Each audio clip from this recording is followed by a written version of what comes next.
Ok.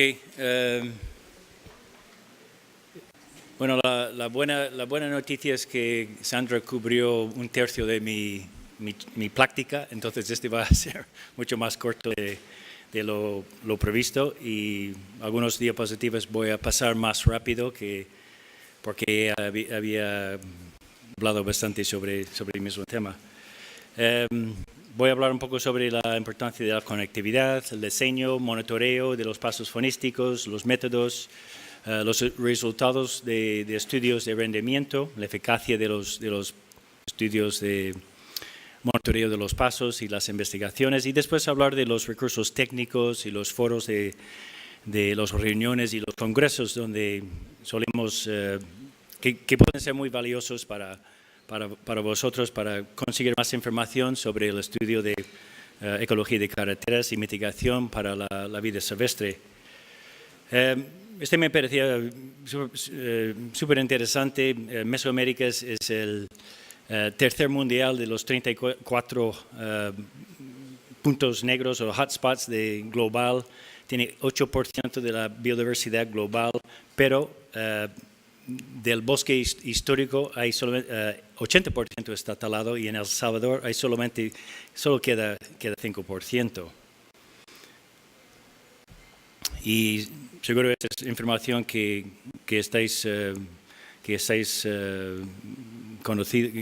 conocen vosotros. Es un lugar, Mesoamérica, mega diverso, muy rica en biodiversidad, alta riqueza y muchas especies, más que 400 especies de mamíferos. Pero al mismo tiempo hay proyectos de transporte, de infraestructura de transporte, como este programa, la Puebla-Panamá, proyecto mesoamericano, donde hay obras de mejorar y construir nuevas carreteras.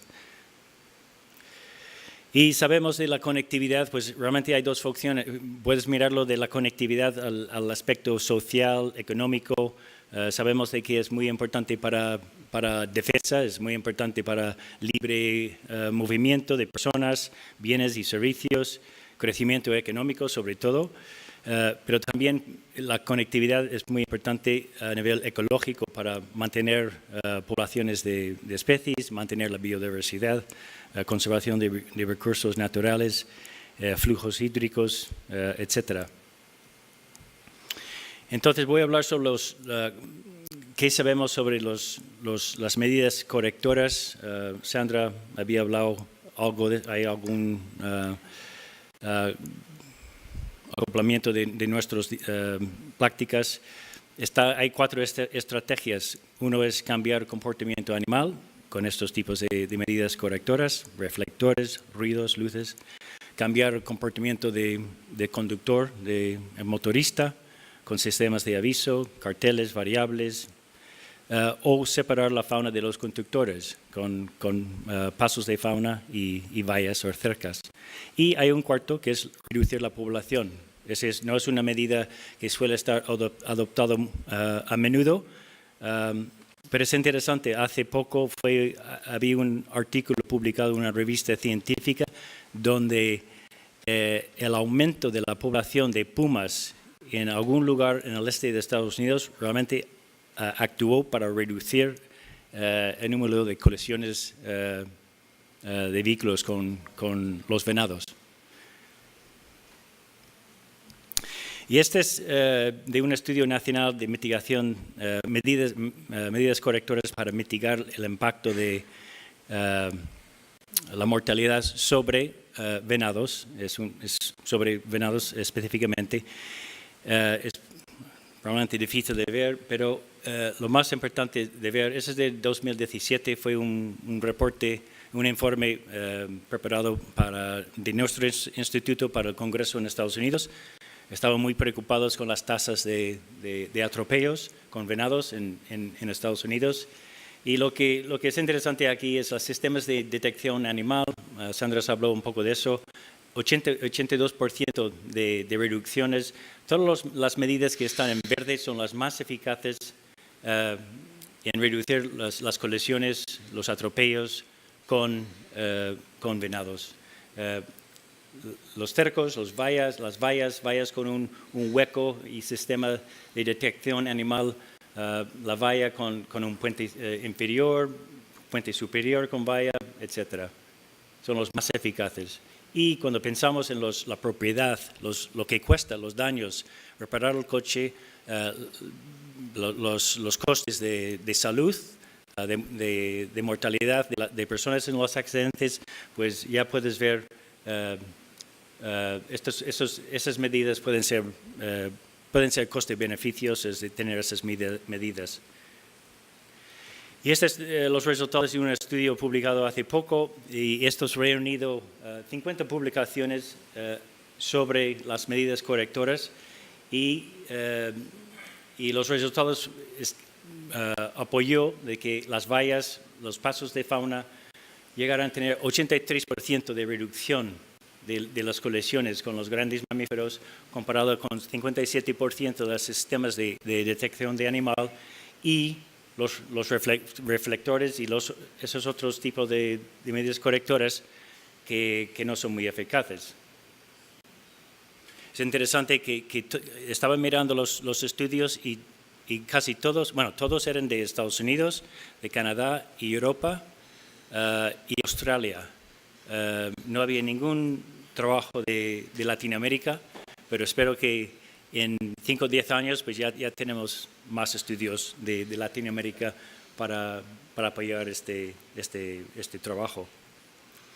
Entonces voy a hablar sobre diseño, monitoreo, investigación, evaluación de los pasos de fauna, que es muy importante porque están construidos, es infraestructura que es muy costoso, que cuesta mucho dinero. Es importante que sabemos que si funciona, no funciona, y si no funciona, pues ¿por qué? Entonces tenemos que cambiar el diseño, tenemos que cambiar cosas para mejorar el rendimiento de esa medida en el futuro. De una manera, lo que llamamos gestión adaptiva. Diseño, bueno, hay muchos diferentes tipos de paso de fauna. En nuestro manual técnico para el Ministerio de Transporte en Estados Unidos, pues reconocemos que hay 11 diferentes tipos de pasos superiores, pasos inferiores, pasos arbóreos, y podemos dividirles sencillamente hay los pasos superiores, inferiores.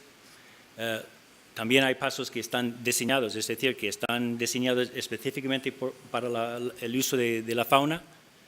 Los que están no diseñados, es decir, son pasos para el cauce o por otra razón, pero son estructuras que están ahí, pero pueden funcionar como paso de fauna.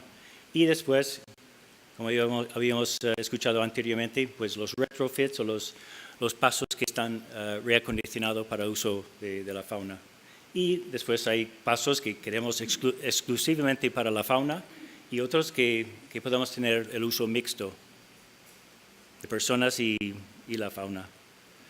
Y sobre los pasos superiores, estos son realmente designados para la comunidad faunística, muchas especies, procesos de ecosistema. Las dimensiones pueden variar de 10 metros hasta 100 metros, 90 metros, algunos son más grandes que eso, anchura. Vegetación, intentamos tener la misma vegetación en los bordes arriba, por encima. Ese es uno de los pasos superiores de Banff. Este fue fotografiado pocos años después de la construcción, y hoy mismo, porque yo llevo 21 años en Banff, yo pensé que nunca vamos a ver un bosque por encima de este paso, pero hoy mismo es exactamente igual como el hábitat al lado. Y es un lugar donde las cosas crecen la vegetación crece muy, muy lento. Suelos, pues sabemos, estos primeros pasos, pues tenía 1,5 metros, casi 2 metros de suelo. Sabemos ahora que depende del ambiente, si es zonas áridas, zonas abiertas, que no necesitamos 1,5 metros. Podemos construir los pasos superiores con mucho menos suelo. 20 centímetros, 30 centímetros en algunos casos. Esta es una barrera para la luz y el sonido. es tierra de casi 2 metros de altura. Hay una valla también aquí. Y el hecho de que ese es un paso muy importante para la fauna, para la conectividad,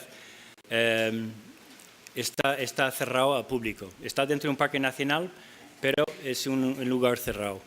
Entonces, para mantener la tranquilidad y aumentar el uso por la fauna. El viaducto es uno de los mejores también porque todo el hábitat es intacto por abajo. La vegetación está intacto, los suelos son intactos también. Hay poco impacto sobre las luces y ruido. Y depende cómo está el uso humano, pues ya se puede regular. Pero también está enfocado a la comunidad faunística y ecosistema. Paso inferior, diferentes tamaños.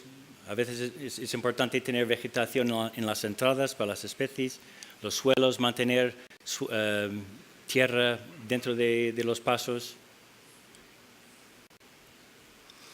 Sandra habló de esto, son las mismas fotografías. Este es un puente superior en Holanda, donde hay una población de una especie de salamandra en peligro de extinción, que están los dos lados del puente superior y ya tienen una especie de charco con una bomba que va circulando el agua y parece que funciona. Después estos troncos para los micromamíferos y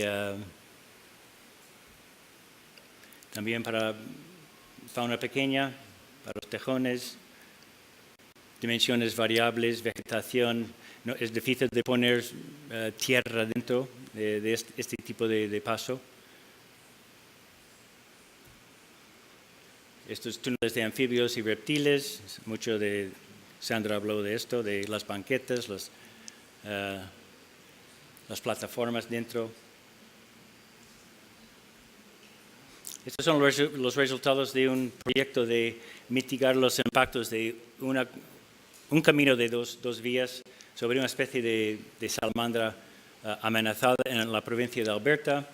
Las salamandras están aquí todo el año, durante la época de reproducción van al lago y después vuelven, pero tienen que pasar por este camino. Es un camino en un parque nacional y había muchos atropellos de la población, casi 10%, a 44% de la población estaba atropellado antes de la mitigación, antes de instalar 5 pasos para los túneles. Post-mitigación, solo un 1,6% de la población estaba atropellado. Entonces, mucho éxito con esto. También hay estos, no son muy comunes, pero son pasos dentro de los jerseys para los animales pequeños. Los vallados, pues voy a pasar de esto porque Sandra habló de esto. El electroasfalto, el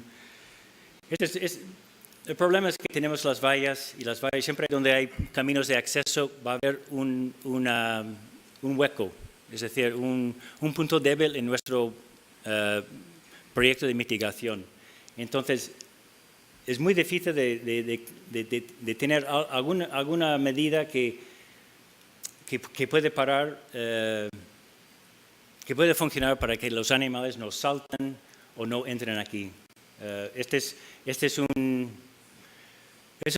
método que parece que tiene algún éxito en algunos lugares, pero también necesita mucho más monitoreo e investigación todavía. Pero esperamos que dentro de poco tenemos alguna solución para este problema, porque gastar millones y millones de dólares en un plan de mitigación y los animales entran aquí y se mueren en la carretera no sale muy bien en la prensa.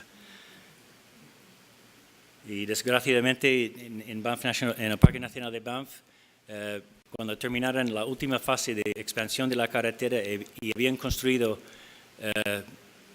22 pasos de fauna y habían gastado fácilmente $40 millones, un oso grizzly entró por ahí y murió en la carretera delante de un paso superior.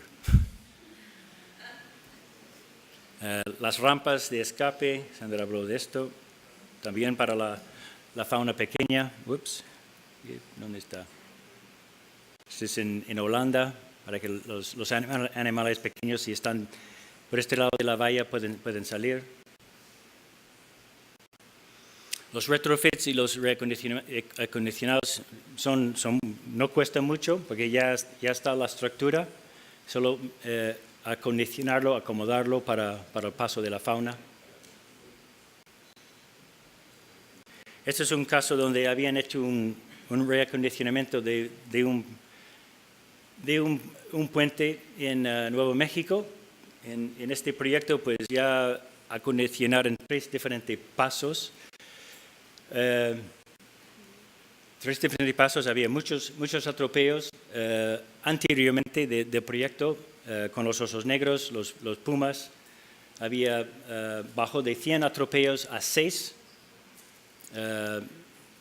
12 osos antes de la 12 osos fueron atropellados antes de la mitigación, 2 después, de los pumas 6 antes y 0 después. Y el precio, comparado con otros proyectos de mitigación, bastante barato. Y al mismo tiempo había bastante paso de fauna en estos tres pasos. Voy a hablar sobre el monitoreo y la investigación, un poco sobre lo de Banff. El Parque Nacional de Banff, pues ahora hay 44 pasos de fauna, 5 diferentes diseños, fueron construidos en 3 diferentes épocas. Los primeros 12 pasos en los años mediados de los años 80, otros 12 pasos en los mediados de los años 90 y los últimos pasos entre 2007 y 2011.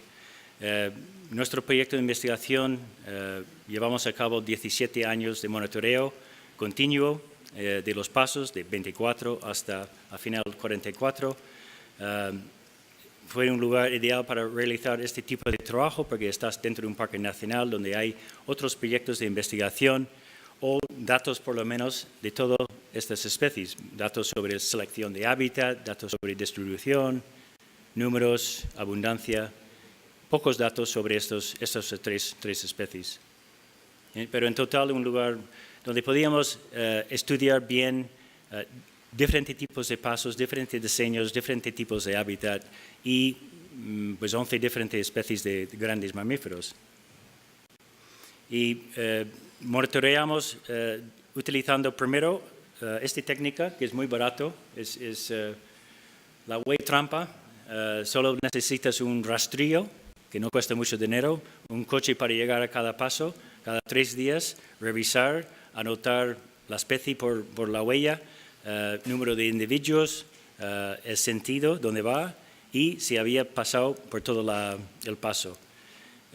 En 97, cuando los primeros puentes superiores fueron construidos, los 2, empezamos a utilizar cámaras trampas porque sabíamos de que si viene una tormenta de nieve, de lluvia, del viento, pues las huellas que están aquí pues ya se van.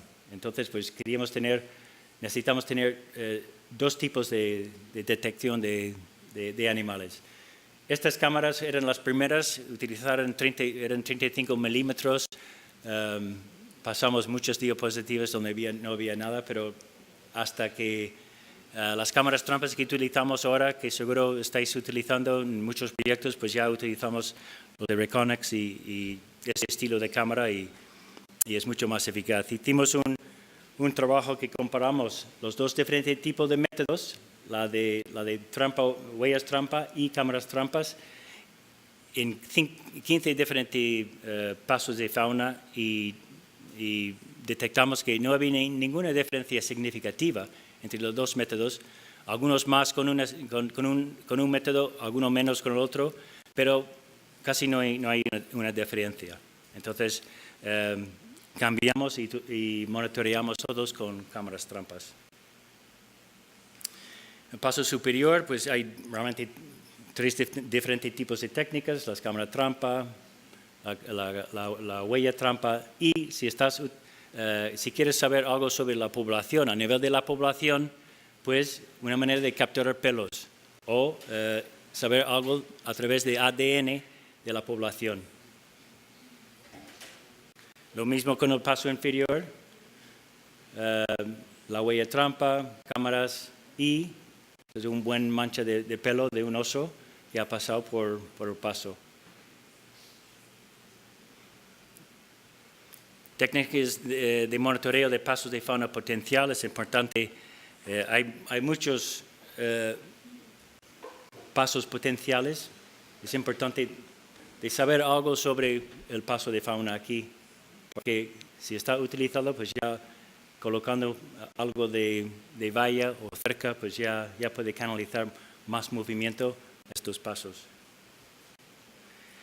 En los pasos inferiores hay diferentes técnicas también, cámaras de infrarrojo, como aquí, utilizando chapa metálica con carbón, identificando las especies, utilizando los tubos de drenaje por las huellas y marcaje y recaptura. Y los anfibios, pues algunos por observaciones durante las migraciones, que suelen tardar una semana, unos días, captura y marcaje, las chips, como en la tortuga, y también ahora pues hay unas cámaras que pueden detectar movimientos de animales en hay 10 minutos, ok. Voy a hablar sobre los estudios de evaluación de los pasos. Bueno, yo creo que los primeros que yo podía encontrar empezaron en los años 70 en Estados Unidos, sobre todo enfocado a unos pasos construidos para venados. Geográficamente, pues ya hoy mismo hay estudios por todo el mundo describiendo diferentes tipos de paso, las especies que utilizan los pasos, una variedad taxonómica muy amplia. La mayoría de los pasos pues ya asumen el uso. Es un poco típico de diferentes especies aquí, número de pasos y nada más, ¿no? Eso está bien, es información de base, pero hay pocos estudios que utilizan esta información en una manera multivariante para ver cuáles son los factores que facilitan el paso y aún menos estudios que enfoquen sus estudios sobre a nivel de la población, si los pasos realmente están beneficiando a la población o algunos individuos que utilizan el paso. Estos son normalmente los datos de Banff, 17 años de monitoreo, y esa es la información de base que utilizamos para un análisis multivariante de los diferentes tipos de paso de fauna. Pues ya ves los números aquí, más que 150.000 pasos detectados, 11 especies de mamíferos grandes. Grandes números aquí, porque de estos son los más abundantes, de oso grizzly, pues casi 1.600, los lobos, casi 7.000, los pumas, los 1.600 y más. Pero utilizamos esa información para saber el impacto sobre el uso humano, los factores de diseño y los factores del hábitat alrededor, para saber qué es sobre esos pasos que esa especie le gusta o no le gusta. Entonces, pues hemos publicado 2 diferentes trabajos, pues sabemos de que más uso humano que hay en esos pasos, menos uso por la fauna. Sabemos también de que hay unos requerimientos específicos. Lo que encontramos es que los lobos, los osos grizzlies, los alces, todos los ungulados, los alces, los venados, los ciervos, prefieren esos pasos muy grandes, no solamente paso superior, pero los pasos inferiores que son muy amplios, con mucha luz, mientras el puma y el oso negro pues prefiere pasos más restringidos, menos luz, más cobertura. Y sigue un poco de lo que sabemos de esas especies y su evolución y su comportamiento en los diferentes tipos de hábitat. también hay un periodo de adaptación. El hecho de que están construidos y haces un plan de monitoreo de un año, pues vas a conseguir poca información. Variables del entorno. Si hay pasos en 20 kilómetros de carretera, pues obviamente que la calidad de hábitat, la topografía, hay muchos factores que pueden cambiar de un paso a un extremo al otro. Entonces, no es una cuestión de solamente sumar el número de pasos en cada paso por cada especie y decir que aquí pues hay 100 pasos de especie A y aquí no hay ninguna. Pues, pero a lo mejor hay ese paso está en un lugar donde la calidad del hábitat de esa especie está mal, pues no, obviamente que no va a estar ahí, o quizás ni está ahí. Entonces, pues hay que controlar los variables y esa es una manera de hacerlo haciendo los estudios multivariantes. Este sería interesante. Este me mandó Alberto González, los resultados de la autopista nueva Ixcán, Playa del Carmen. Ya llevan casi 3 años monitoreando estos pasos, 28 pasos con cámaras trampas, 10 pasos de fauna, 9 alcantarillados de losa, 9 ductos de concreto. Estos son los pasos de fauna, la cantería de losa, ductos de concreto y es una carretera de 2 vías, 54 kilómetros. Los jaguares utilizaron únicamente los pasos de fauna, 6 individuos, machos y hembras, 24 registros, uso diferenciado por la comunidad de mamíferos. No toda la comunidad de mamíferos fue representada. Lo que fue interesante aquí es que muy pocos ungulados y casi ningún, a pesar de estar en la área, los pumas no utilizan los pasos. Interesante. Y estudios a nivel de la población, bueno, 5 minutos aquí. Hablamos de esto, Roberto habló de esta mañana. Este es un estudio muy interesante a nivel de la población.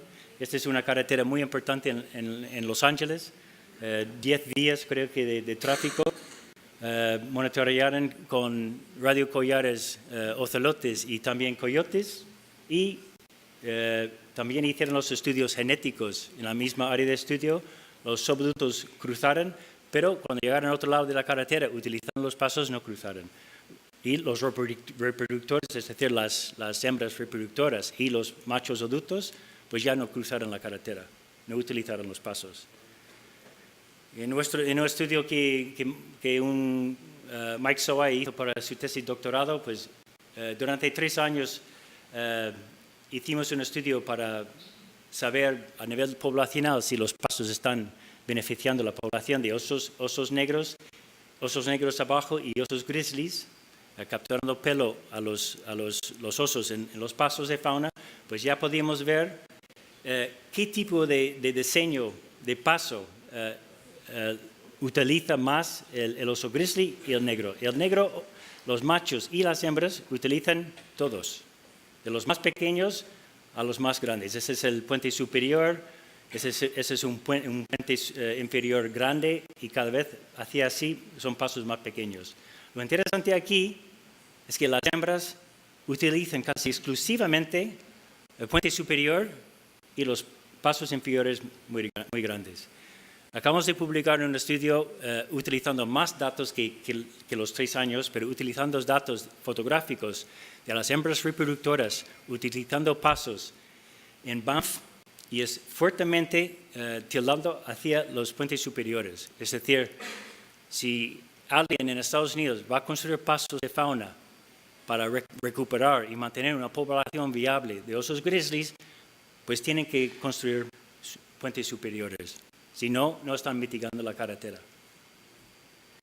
Algunas preguntas básicas y los malentendidos. Siempre en cada charla que doy, cada práctica, profesional, público, siempre la pregunta de que los animales están esperando, los predadores están esperando. Eso es una foto único. También pasa fuera de la carretera, pero hicimos 2 trabajos, un resumen y también un trabajo con datos de Banff, 3 diferentes datos de bases de datos, y en ningún caso había ninguna evidencia de que los predadores están utilizando los pasos para capturar o facilitar la captura de las presas. No es decir que no está pasando en otros sitios, y pensamos que quizás aquí no pasa en BAM porque ya tenemos 44 pasos, está saturado. A lo mejor si hay 2 o 3 pasos o un paso único, pues quizás podrías ver eso, o quizás con martas, con otros carnívoros más pequeños. Distancia entre los pasos siempre es la pregunta, pues no hay ningún número fijo, pues depende en la especie, depende en sus desplazamientos, el terreno, el tipo de hábitat, también depende del dinero. Y la curva de aprendizaje, pues ya ves, estos son datos desde 1996 hasta 2007 y se ve como al principio poco uso y va aumentando y después va fluctuando. Este es el alce y el oso grizzly. Y las 8 especies que hicimos ese mismo análisis, pues el patrón fue igual. Lo interesante aquí, y a lo mejor voy a terminar después de esto, es cuánto tiempo hay que monitorear los pasos de fauna. Estos son los números de pasos de grizzly desde 1996 hasta 2010 y el número de pasos. Y nuestro estudio, al final la primera parte del estudio fue 5 años. Hicimos recomendaciones en 2004. Pero si el ingeniero del parque hubiera dicho, pues Tony, ya solo tienes 2 años para hacer recomendaciones, para hacer monitoreo, hacer recomendaciones sobre la siguiente expansión de la carretera, pues yo hubiera llegado a tener unas conclusiones, unas recomendaciones totalmente distintas que aquí. Y después de 2 años o 3 años, yo hubiera dicho que hay que construir mucho más pasos y pasos mucho más grandes que la recomendación en 2004. Entonces, puedes pagar un poco de dinero para financiar un proyecto de monitoreo aquí o puedes pagar mucho más dinero para ampliar una carretera y poner medidas correctoras viables que van a costar mucho más dinero luego. A ver, pues esos son resultados de... Sandra pasó un poco de eso, pero... bueno, guías técnicas. Vamos a hablar de esto mañana, creo. Hay diferentes guías técnicas que hay disponibles. Este es el manual técnico que preparamos para el Ministerio de Transporte en Estados Unidos, que fue traducido al chino. Y yo no sé si las empresas chinas que están construyendo carreteras aquí en Costa Rica están utilizando este manual técnico, pero no lo creo. Pero deberían utilizar algún manual. Y otros manuales técnicos, uno de la CCT en México, uno de Quintero también, buenas prácticas y por supuesto la guía mental. Y muchos foros, este es de un congreso de mastozoología en Colombia en 2015, un congreso iberoamericano en Brasil, en Lavras, el año pasado. Esta semana que viene hay un congreso de la Sociedad Mesoamericana de Biología de la Conservación y hay un simposio sobre ecología de carreteras el martes. Y para terminar, pues ya sabemos los pasos son claves en la estrategia de conservación que necesitan conectar una red mucho más grande, una red regional sobre corredores. Son muy eficaces si están diseñados bien y si están ubicados bien, pero también son costosos. Cuesta mucho menos cuando parte de un proyecto de ampliación de una carretera, en vez de hacerlo solo. También sabemos de que en monitoreo pues, existe este tiempo de adaptación. Entonces, pues hay que pensar en ese tiempo, el tiempo apropiado para monitorear, que no son trampas presas, por lo menos en algunos lugares. Y al final, pues la transferencia de tecnología de los estudios es sumamente importante para que aprendamos todos de los trabajos que están realizando, no solamente en Norteamérica, Latinoamérica, pero en todo el mundo. Gracias.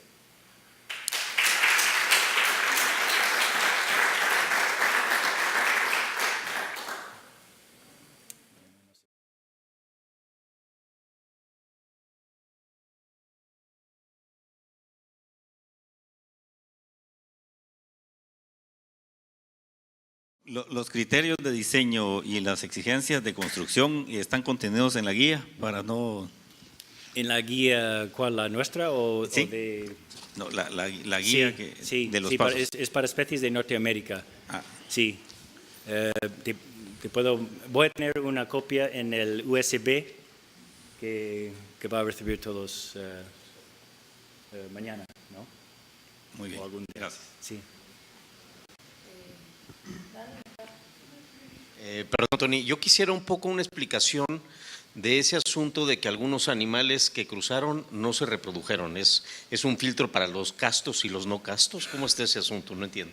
Sí, es que había una población de coyotes y de gato montés, o bobcat, radiomarcados en este área de Los Ángeles. Había una carretera de 10 vías, es una de esas carreteras enormes de Los Ángeles, y había unos pasos, pero no estaban construidos exclusivamente para la fauna, eran para tubos de drenaje para hidrología, pero las tenían adaptado para el paso. Entonces controlaron el paso con cámaras y también con los radioemisores para saber dónde andaban los coyotes y los bobcats, y detectaron de que sí, había movimiento creo que era solamente de los coyotes que pasaran por los pasos al otro lado de la carretera, que era un reto, ¿no?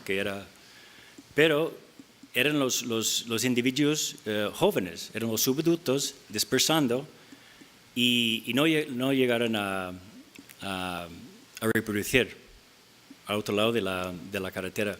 Aunque si no tenían los datos radiotelemétricos y solo monitorearan los pasos, hubieran dicho que, bueno, es un éxito porque ya tenemos individuos que están utilizando el paso y están cruzando la carretera gracias a este paso.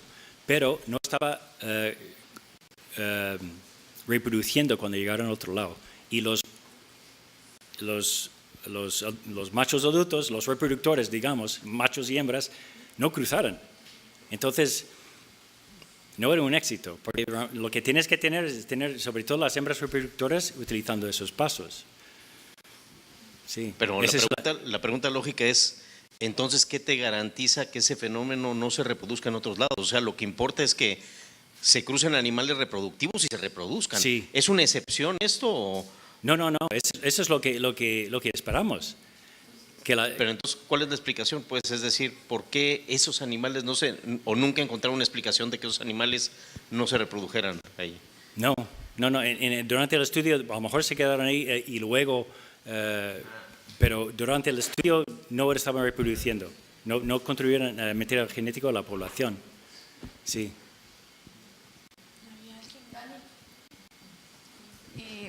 Tony, son dos preguntas. La primera, que no recuerdo cuántos kilómetros de malla continua tiene el Parque Banff, y la segunda es cuánto tiempo duran en usar los pasos los felinos. Si recién se construye empiezan a usarlos o hay un tiempo de adaptación largo, corto.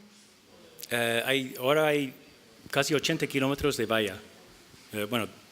160 si cuentas los dos lados.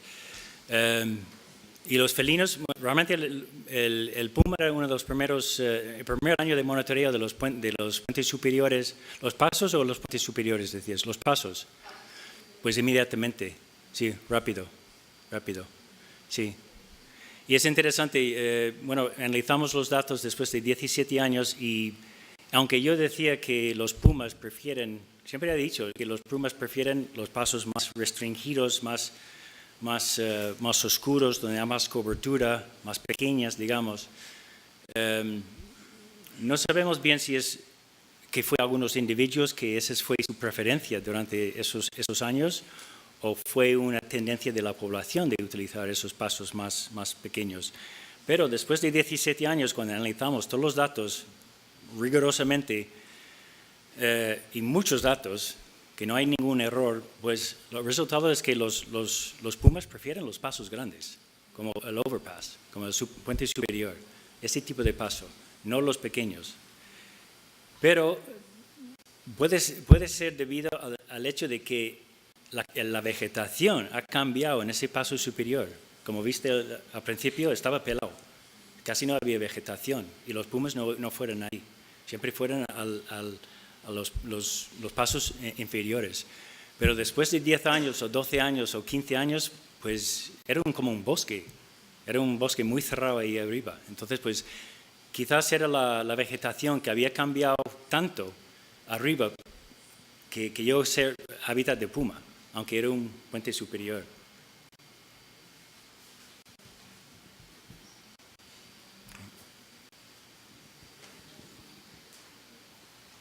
Gracias, Tony. Y para terminar el día de hoy, vamos a darle la palabra a Gordon.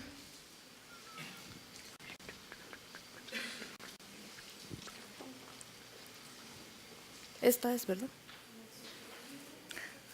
Primero, como está bastante tarde, necesitamos procurar.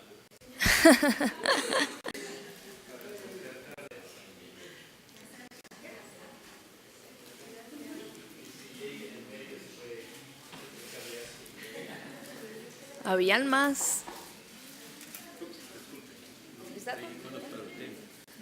No. Sí, está bien.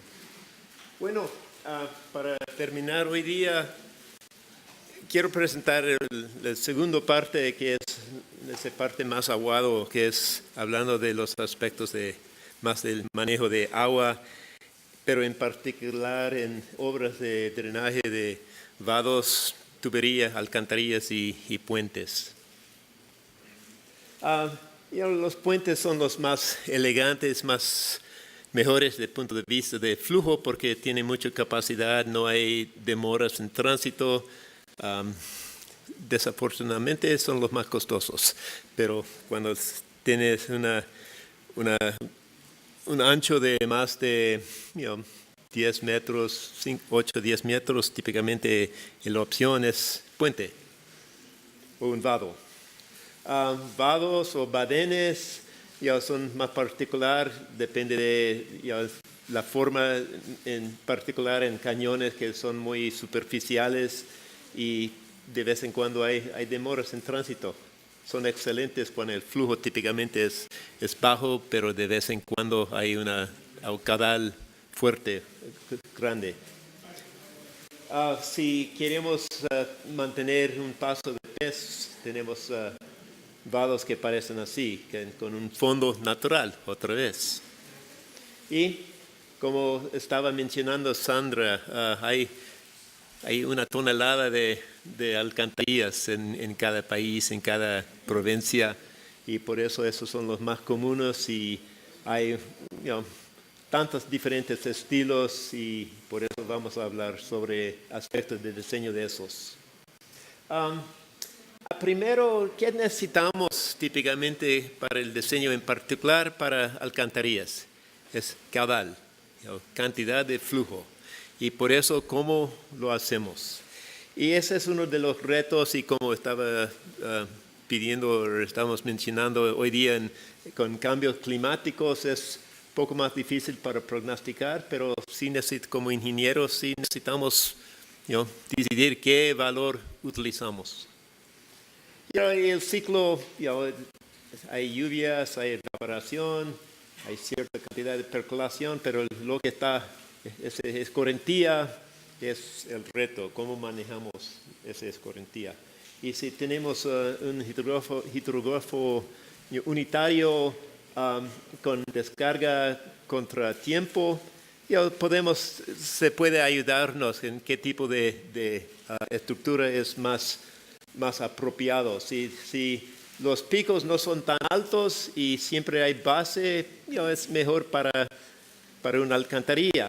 Si tenemos picos altos, pero la frecuencia, el tiempo de inundación es corto, es más ideal para un vado, un badén. Y también están áreas más rocosos, más escarpados, más montañosos, esos llanos. Si siempre hay flujo más alto, típicamente utilizamos un puente. Y hay una serie de métodos que utilizan esos hidrógrafos unitarios.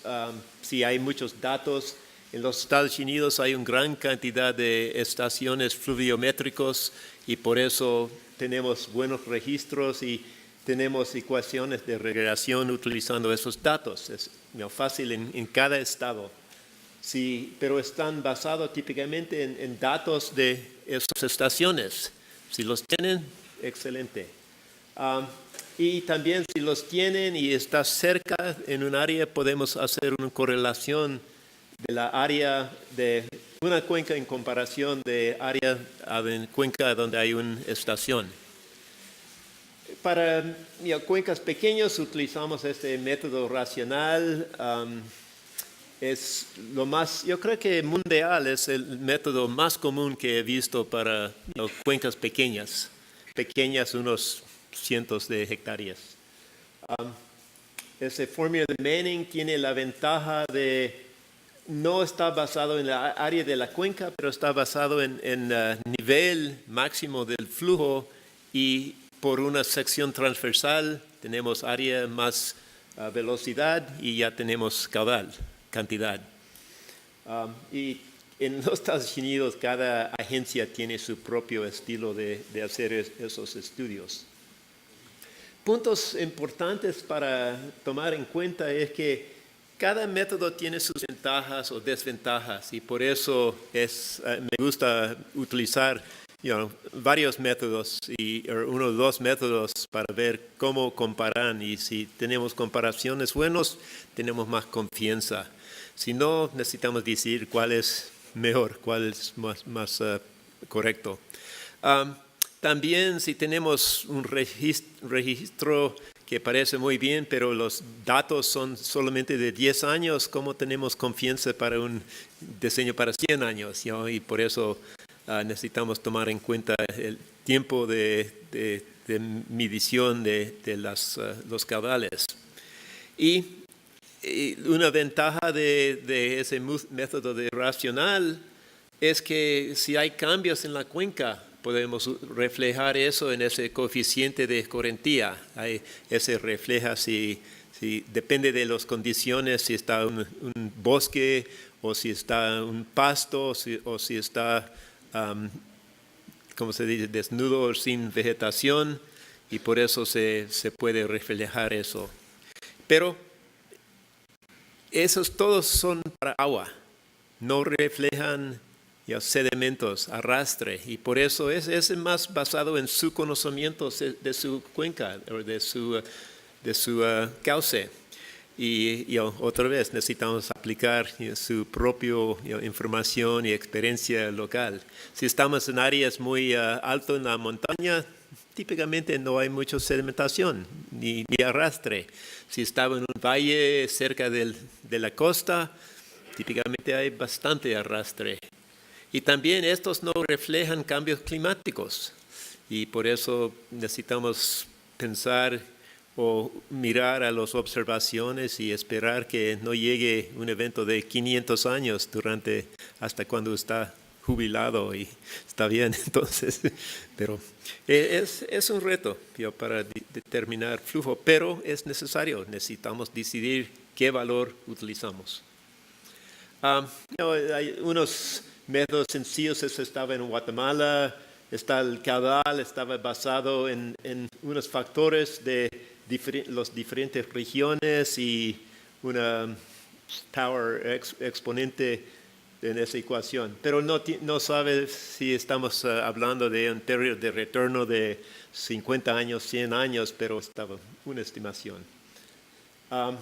Es dado de aforo, si tenemos datos de una estación con una medición, gauged station, a donde hay una estación, podemos compararlo basado en las diferentes áreas. Área de la cuenca sin medición en comparación de área de la cuenca con medición.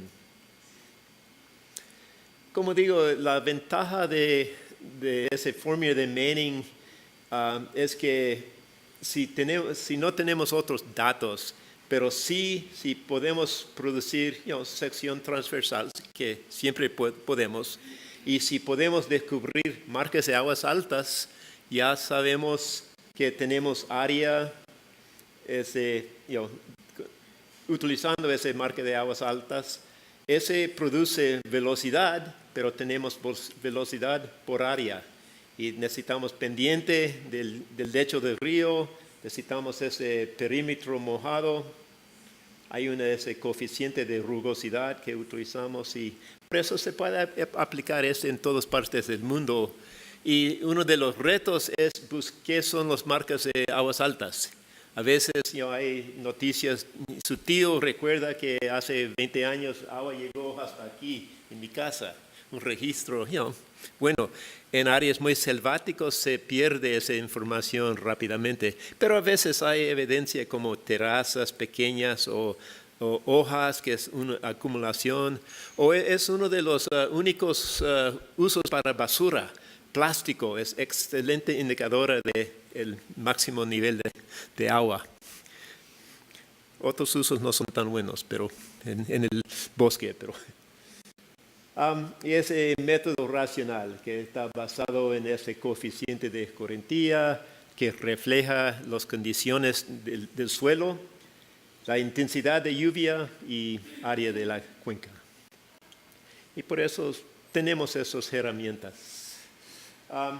Ese es poco viejo, pero está unas curvas que se puede utilizar de intensidad de lluvias aquí en Costa Rica. Cada país tiene sus propios manuales y datos. Hay unos que son muy elaborados, hay otros que son un poco más difíciil para utilizar, pero típicamente se puede encontrar ciertos tipos de datos sobre la hidrología. En particular, la información más difícil para encontrar es intensidad, porque típicamente hay registros de lluvias mensual o anual, pero intensidad es cuando hay un aguacero, qué cantidad en milímetros por hora, por ejemplo. Lo que típicamente, menos ese fórmula de Manning, lo que también necesitamos es área de la cuenca. Pero hoy día con sistemas de SIG ya podemos definirlo bastante rápido y bien. Si tenemos esos módulos de la topografía, pero existe en la mayoría de lugares. Y tomando en cuenta la área de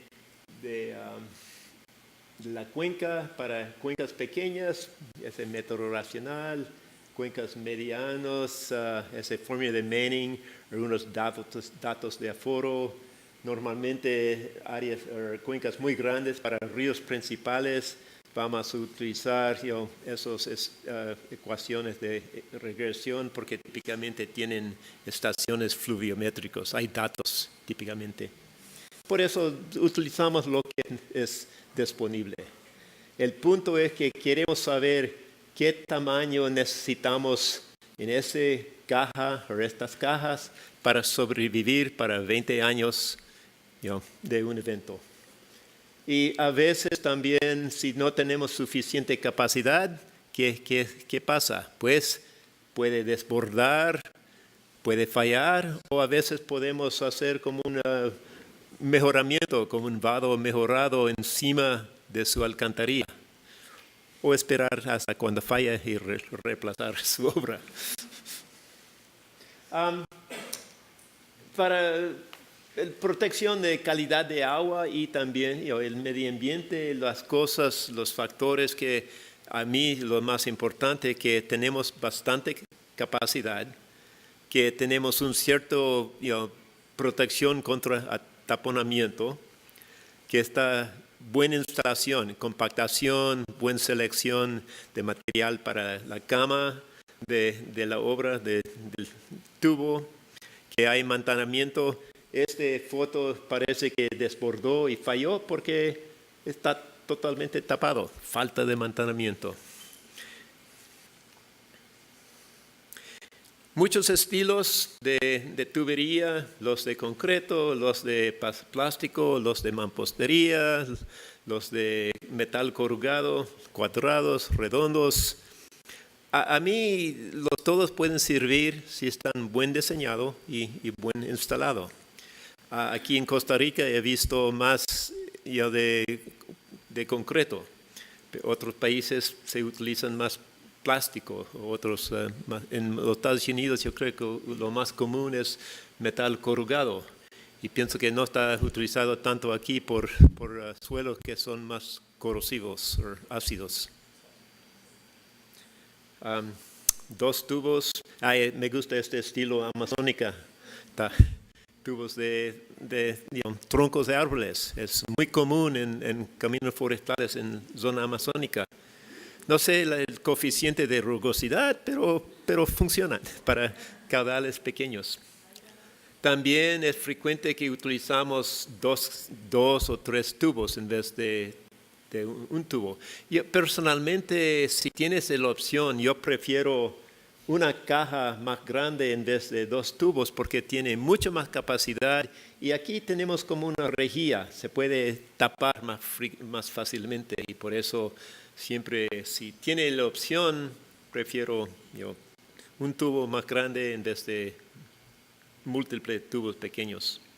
Yo creo que múltiples tubos son utilizados porque son disponibles, pero no está un diseño tan bueno. Cajas. La ventaja de cajas, personalmente yo prefiero cajas porque siempre, si hay pez, si estamos contemplando especies acuáticas, porque en una caja podemos tener un fondo natural. Necesitamos cimientos, pero podemos tener un fondo natural. En tubos redondos así, el fondo es concreto, es metal y por eso no es natural, es más difícil para promover movimiento de especies acuáticas. He visto una gran cantidad de tipos de fallas. Si está moviendo, está en mi propio bosque, no en mi bosque, pero a donde yo trabajé, en California después de una tormenta. Es difícil para pasar un tronco de árbol así en un tubo de 80 centímetros. O balones de más de 1 metro no caben en tubos de 1 metro. Y para prevenir es importante que conocemos las propiedades o las características de la cuenca. O sea, hay mucho movimiento de sedimentos. Yo creo que estaba por Puriscal, había una falla similar de y la gente local dijeron a la agencia que estaba construyendo la alcantarilla que había muchos derrumbes en la cuenca y por eso mucho sedimento moviendo. Y ellos reemplazaron ese tubo como 2, 3 veces y tapó y al fin construyeron un puente pequeño, que fue la recomendación de la gente local inicialmente. Ese es un tubo de diámetro de como 3 metros, totalmente tapado. Entonces se puede estar bastante grande y si llegue un flujo de detritus, se va a tapar. Ese es en norte de California, un sitio de servicio forestal. Nosotros instalamos 2 veces y falló 2 veces. Y por eso hoy día ya tenemos un vado ahí, porque vados pueden desbordar y no está tan sensible por cantidad de arrastre y sedimentos que mueve. Aprendemos, pero a veces aprendemos lento. Si tenemos problemas que parece que quiere tapar, si hay mucho arrastre moviendo, utilizamos sistemas de diferentes rejillas o perchas de detritus o de arrastre. Ese está antes de una tormenta, ese es lo mismo sitio después de una tormenta.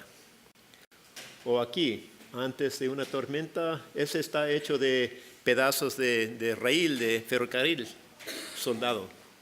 Aquí está después de una tormenta. Y por eso se puede prolongar la vida útil y prevenir taponamiento, pero al otro lado es otra cosa que se necesita mantener, porque ya no funciona, necesitamos remover, limpiarlo antes de la siguiente tormenta. Y por eso es otro aspecto. Ese es como sombrero que a veces utilizamos en áreas donde hay incendios, porque si tapa con sedimentos, agua puede entrar y salir. Y eso es como retrofit, ¿cómo se dice? Mejoramiento. ¿Cómo? Readecuación. Ok. Pero entonces estamos mejorándolo para prevenir taponamiento.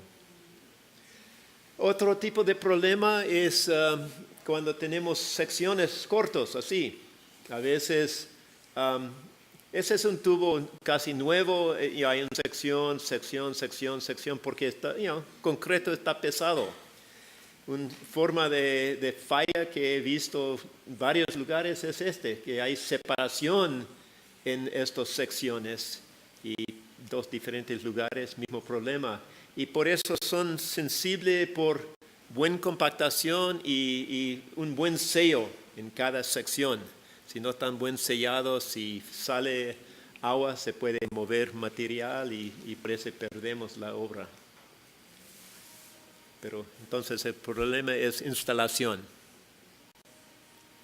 Ese fue un proyecto de GTZ aquí en Colombia, en Costa Rica, que estaba utilizando esos tubos que estaban así porque estaba más disponible o más barato, pero yo prefiero los que tienen como un embudo, porque si está conectado así, se puede mover fácilmente. Pero cuando está así, si hay movimiento, no se van a separar. Y por eso estos tipos de tubos cuestan un poco más, pero mucho más confiable. Tubificación, otro problema de instalación, que agua está corriendo por abajo. En esa zona está difícil para compactar. Así es. Y si agua corre por aquí, se puede remover unas partículas de material. Es una falla progresiva. Y ese se parece así o se parece así. En cualquier modo, se falla eventualmente. Y por eso, para prevenir ese tipo de falla, necesitamos, a veces utilizamos esos cuellos que la agua necesita ir y la distancia es más lejos y por eso no está tan susceptible a esa tubificación. Pero más común es que tenemos buena compactación y un material que no está tan fino como un limo o una arena muy fina, pero está poco arcioso o poco rocoso. Es selecto así, no está tan susceptible a erosión y a socavación. Buena compactación. También necesitamos espacio entre tubos para buena compactación. Otro tipo de falla es cuando hay falta de capacidad, se desborde. He visto casi fracasas que agua sigue por el camino y destruye básicamente el camino. Y por eso, para prevención de primero, ojalá que tenemos tubos bastante grandes con suficiente capacidad. Pero si hay este riesgo de falla, a veces ponemos como un vado. En vez de fallar y ir por el camino, se va a fallar aquí. Entonces es como fusible o fusible. Es una de las prácticas que utilizamos en particular en áreas montañosas con pendientes del camino, y si esta etapa llene, agua podría ir por acá, pero queremos que va por acá. También cuando hablamos de ese fondo natural, implica con arcos de bóveda o de cajas que necesitamos cimientos. Los cimientos deben estar bastante profundos para protección contra socavación. Ese está un cimiento con bastante socavación y si hay suficiente se pierde su estructura. También me gustan tubos grandes, me gusta esos muros de cabezal y aleros, porque se puede dirigir el flujo, se tiene un poco más capacidad y es un poco más resistente contra desbordamiento. Cuesta un poco más, pero un mejor diseño típicamente. Y también el tubo puede estar más corto. Pero necesitamos aleros que son bastante abiertos, como 30 grados del rumbo del camino. Si está muy delgado, estamos perdiendo parte de los beneficios de los aleros. Y por eso queremos tener entradas rectos en vez de chuecos. Queremos poner los tubos directamente al fondo del lecho del río, para que no haya una caída ni viene con sedimentos. Queremos tener compactación alrededor de la alcantarilla. Necesitamos cobertura de típicamente 30 hasta 60 centímetros, depende del tipo de material. Y la salida, típicamente necesitamos protección porque agua llegue aquí, ese coeficiente de rugosidad es muy bajo en el tubo, entre lento, sale rápido, hay erosión y por eso protección aquí es clave. Aquí estaba una prueba de capacidad de carga, pero es un tubo muy corto, obviamente, por eso faltamos un muro de cabezal o más tubo, porque aquí está fallando y llenando ese riachuelo con sedimentos. Como digo, si utilizamos plástico, concreto, metal corrugado, todos sirven, pero con buen diseño y buena instalación.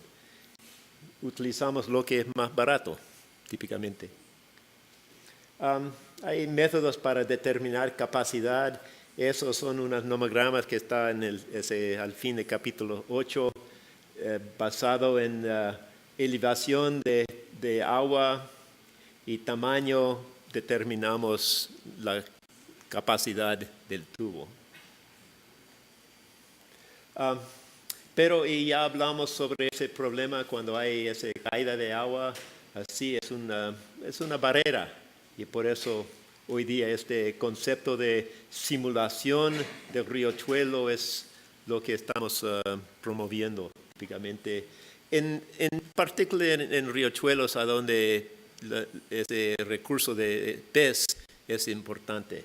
Si no hay pez y no hay otra vida silvestre, posiblemente no es tan importante, pero si sí hay, ese es lo mejor tipo de diseño. También a veces, esa es una caja grande, pero muy frecuente las cajas son, en vez de con cimientos, son cajas enteros y tiene un fondo de concreto. Ese promueve esa rápida velocidad y por eso muy común fenómeno es caída de agua porque está formando un pozo de socavación aquí, de esa aceleración del flujo. Y por eso es problemático si estamos preocupados sobre movimiento de pez o de especies acuáticas.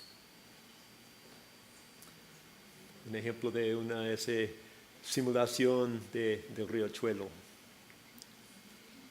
Aquí es una bodega de animales, es otro uso de un tubo, pero el tubo está tapado, no está funcionando muy bien desde el punto de vista de flujo de agua, pero las culebras son contentos.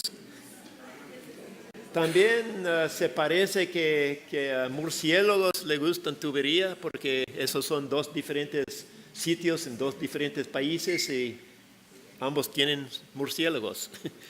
No estaba diseñado así, pero así es. Ese está un tubo grande que está bastante adecuado para un gran caudal, pero también cuando no hay mucho flujo es un corredor para animales, ciertos animales. Y como Sandra estaba mencionando en Tony, que a veces podemos hacer estos retrofit, un mejoramiento con una terraza o un balcón para que tenemos el tubo y también movimiento de especies, en particular especies pequeños de animales. Esas son fotos de Sandra. Gracias, Sandra.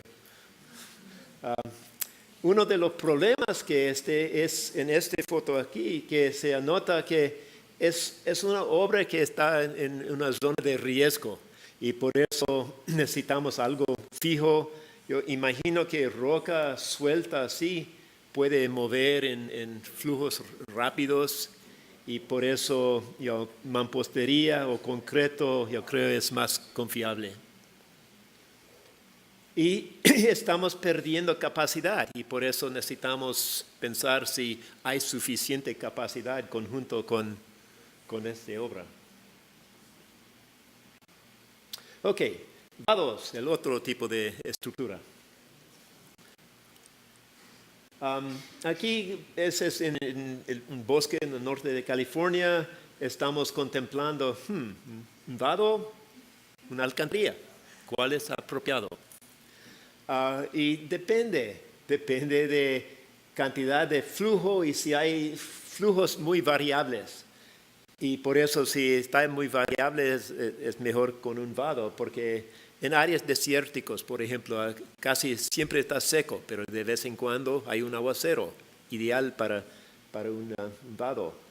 También a donde hay bajo tránsito, la ruta no es crítico porque vados implican que de vez en cuando el camino es cerrado, o es peligroso para pasar. Y queremos forma que está amplio, siempre pensamos en costo. Y por eso, en nuestros bosques en el servicio forestal en los Estados Unidos, tenemos bastantes estilos de vados, porque es una obra entre alcantarillas y puentes que funciona muy bien. Y a veces se puede ahorrar muchos fondos en comparación de un tubo grande. Diferentes estilos, los muy sencillos, mejorados, alcantarillados con cajas o tubos. Ese es un sencillo, ese es un típico. Uno de los puntos más críticos y más problemáticos es caída. Ese es muy común porque otra vez estamos acelerando velocidad y también a veces tenemos una plataforma poco elevada y por eso necesitamos protección aquí desde el punto de vista de ingeniería. Es una barrera desde el punto de vista de especies acuáticas. Ese es mucho más costoso, pero es una solución que no tiene esa barrera de movimiento de peces. Tenemos cajas. Pero aquí, en esta circunstancia, este sitio agua de vez en cuando llegue hasta acá. Y por eso la otra opción es un puente. Este cuesta como 30%, una tercera de un puente. Y por eso es costo efectivo, pero de vez en cuando el camino es cerrado. Queremos mantener esa forma de un U para mantener el flujo en el medio de la obra. Aquí es sin un vado mejorado y a veces gentes mueren cada año en vados. Y por eso si el flujo es 30 centímetros, bien, medio metro, quién sabe, más de un medio metro puede ser peligroso. Gentes piensan que pueden pasar y mueren.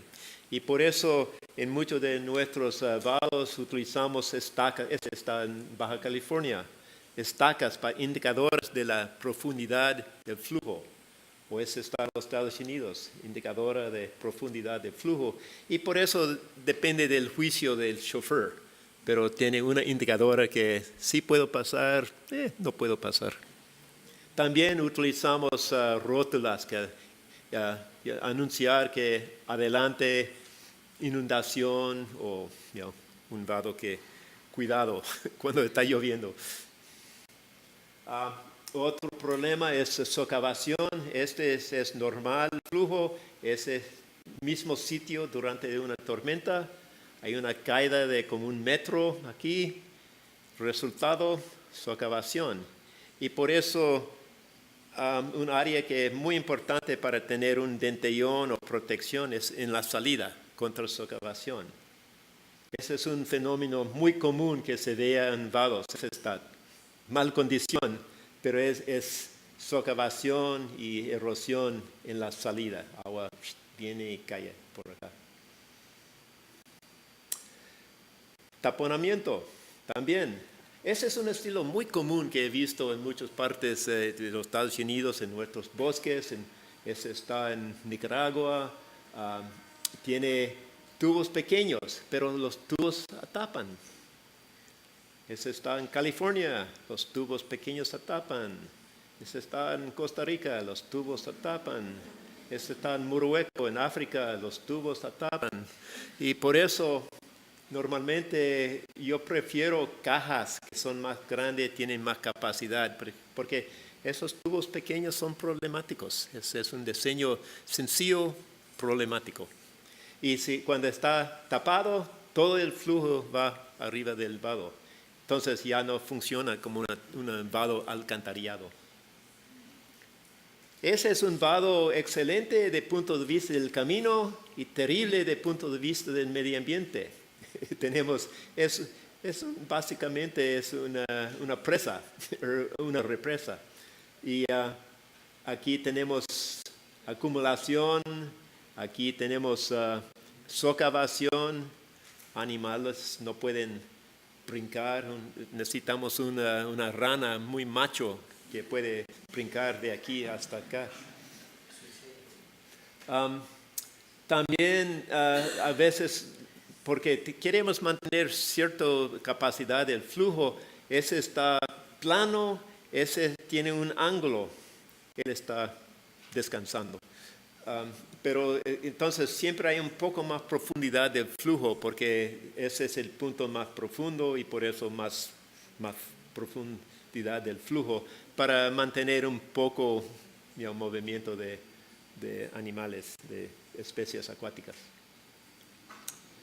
Entonces, si estamos hablando de especies acuáticas o tenemos recursos de pez, esos son los estilos que son mejores. Tienen un fondo natural, básicamente como esa simulación de riachuelos. O mismo concepto. Es como un puentecito desde un vado sencillo, pero muy efectivo. Cuestan un poco más, pero en comparación de puentes puede estar barato. Y también a veces queremos una barrera. Se está en Arizona, a donde había una especie nativo en peligro en aguas arribas, había invasoras en aguas abajo y por eso queríamos esta barrera. Por eso es una circunstancia especial, pero funciona en ese sentido. Entonces, vamos. Puentes, aquí al fin, son los más elegantes porque no hay taponamiento típicamente, no hay demoras en el tránsito, pero son costosos. Pero cuando la luz está grande, necesitamos puentes. Y hay muchos estilos, otra vez, si trabajas en la zona amazónica, son de madera. Había muchos en Canadá, yo creo, de madera. Hace muchos años el servicio forestal estaban de madera. Hoy día preferimos concreto porque ese tiene una vida útil de, quién sabe, 10, 15 años o 25, depende de especie de madera. Este tiene una vida útil de 100 años. sí, con mantenimiento, pero en concreto de alta calidad. Y tenemos una gran variedad de diseños, de madera glue laminada, de concreto, de hierro, de los modulares de vigas de hierro. Esos son de mampostería, concreto, hierro. Entonces, todos pueden. Ese está un estilo romano, yo creo que tienen una vida útil de siglos, pero ya normalmente de metal. Corrosión es un problema, pero con mantenimiento sobreviven 75 años, 100 años. Cuando necesitamos poner un pedazo de material aquí para soporte, es un problema. Ese es tan interesante porque he visto esa circunstancia en varios lugares, en Guyana, en Bolivia, en Brasil. Es un puente nuevo, pero no han removido el puente viejo. Entonces, ¿qué es el problema? Estamos bloqueando el canal, promoviendo taponamiento. También si necesitamos para soporte, pienso que las vigas no son bastante grandes, faltan capacidad. Pero como mencioné hace unas horas, que los factores más claves son capacidad de carga, entonces vigas bastante fuertes, capacidad de la luz de capacidad hidráulica y cimientos. Y voy a hablar brevemente sobre cada uno de esos. Si faltamos capacidad de carga, tenemos problemas así, grave. Es problemático.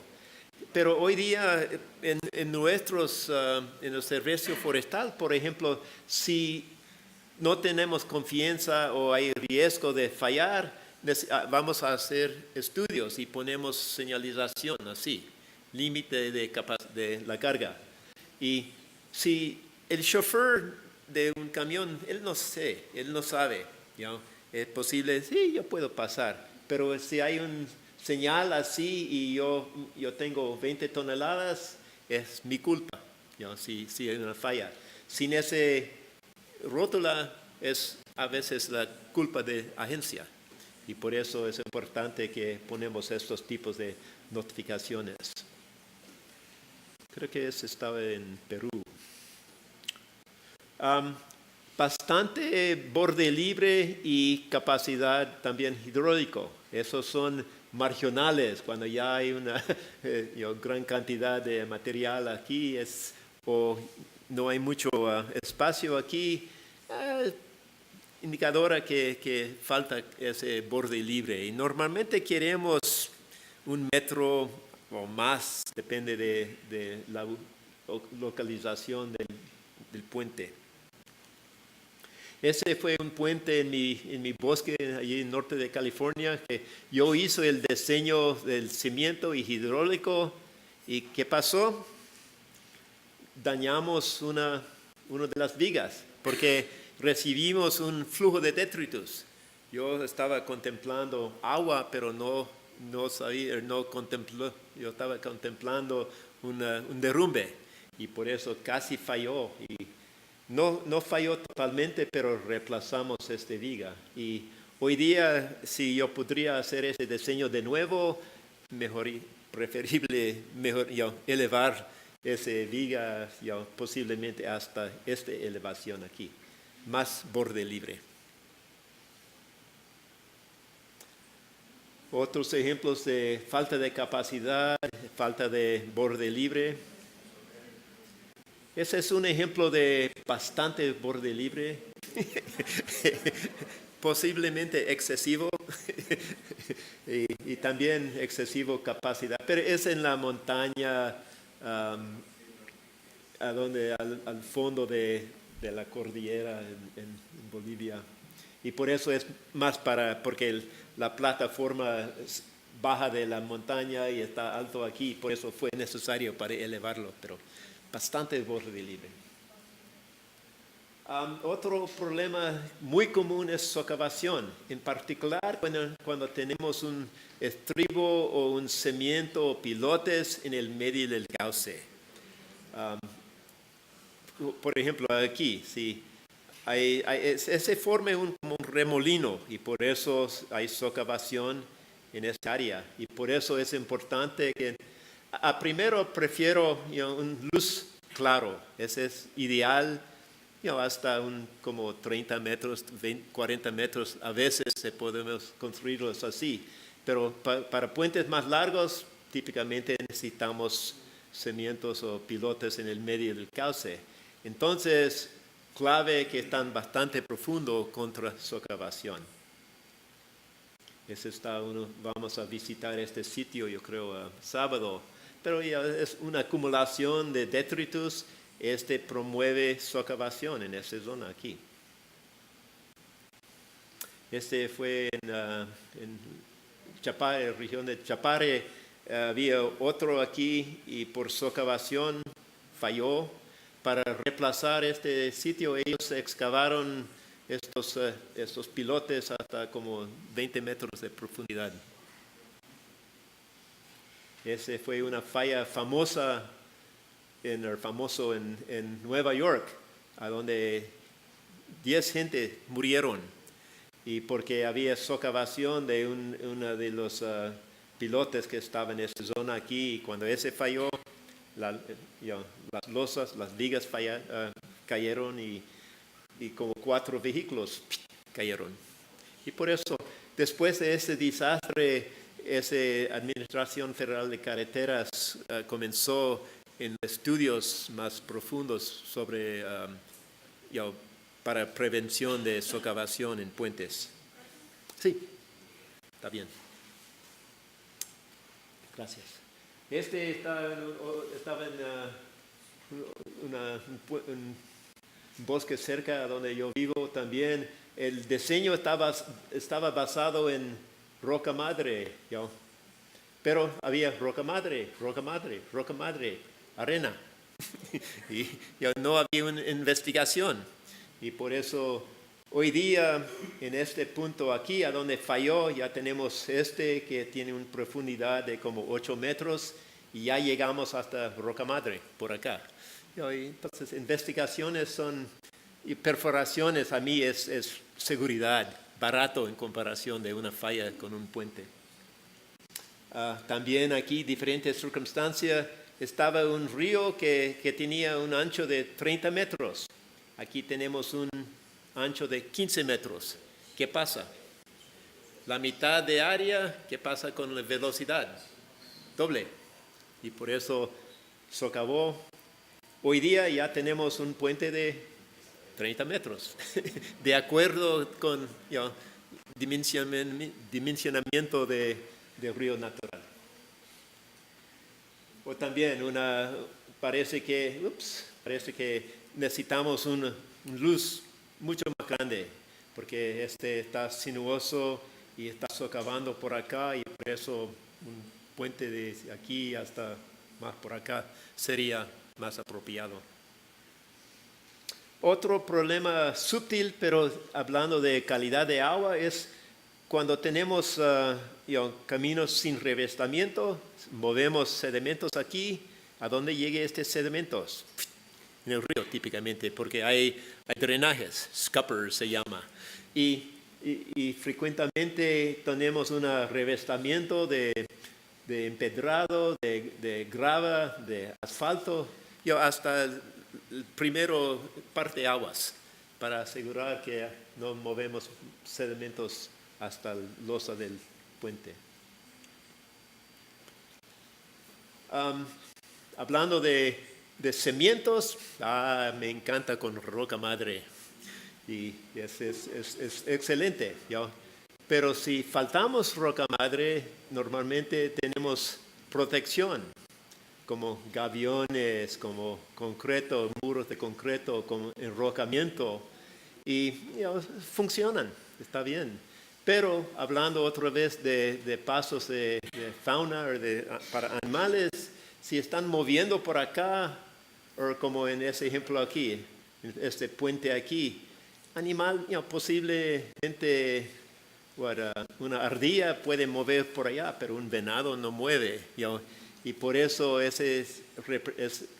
tiene espacio, pero hemos creado una barrera para el movimiento de los animales. Y por eso mejor si podemos construir como una terraza, algo así, terrazas así. Es una terraza, un sendero, básicamente. Y esas fotos son de un manual de Minnesota.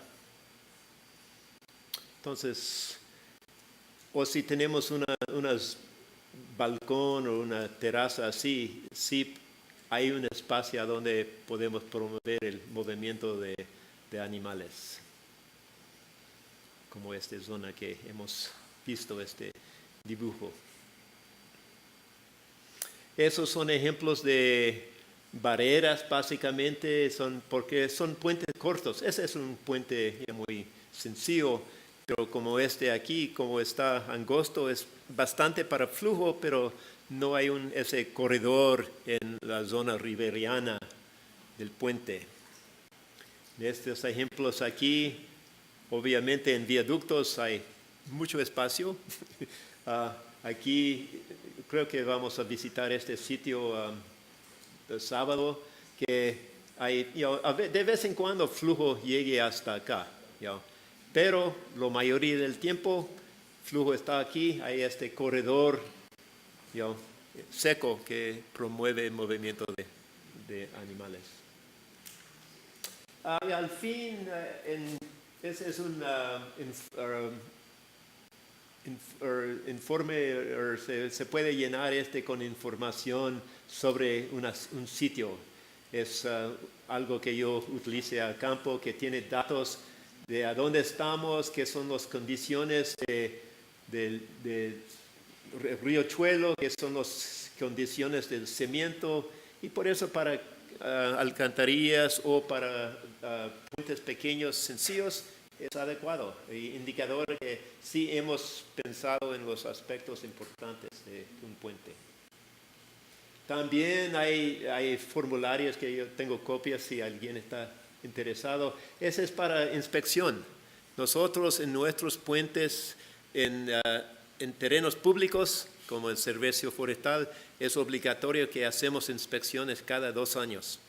Y la inspección de las vigas, de los cimientos, de la superficie del camino, del canal, si necesita más enrocamiento, y por eso sabemos la condición, y hay una indicadora que condición 8 es perfecto, 6 es bastante bien, 4 indicadores que ya hay problemas, 2 indicadores que necesitamos cerrar la puente. Puente está peligroso. Entonces podemos decidir si los puentes están en buen estado o mal estado.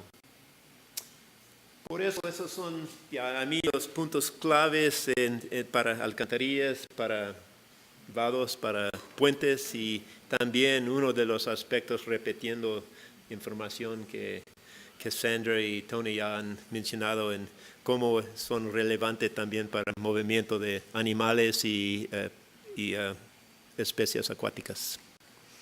Ok, tiempo para cenar. Oh.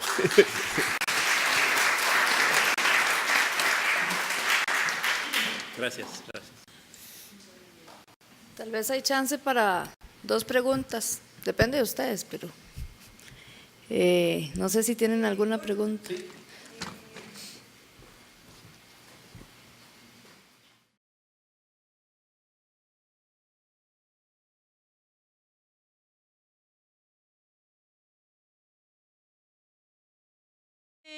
Esa zona de protección por ley en el resto de los países, en los márgenes de los ríos o solo en algunos países?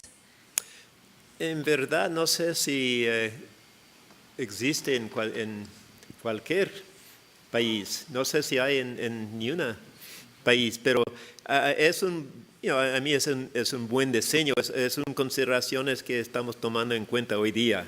más pensando en movimiento de la vida silvestre. ¿Es qué? Es una opción. Para evitar erosión, to avoid erosion.